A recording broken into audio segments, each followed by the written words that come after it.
படி.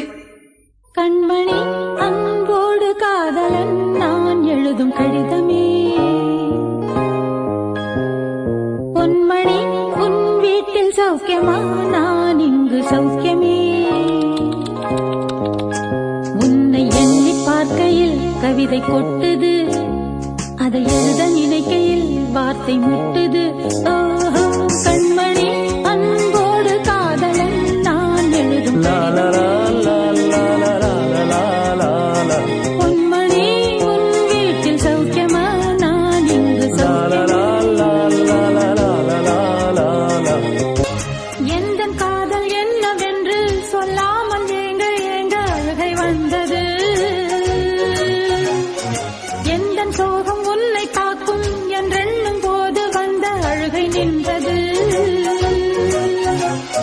மனிதர் உணர்ந்து கொள்ள இது மனித காதல் அல்ல, அதையும் தாண்டி புனிதமானது. அபிராமியே தாலாட்டும் சாமியே நான் தானே தெரியுமா.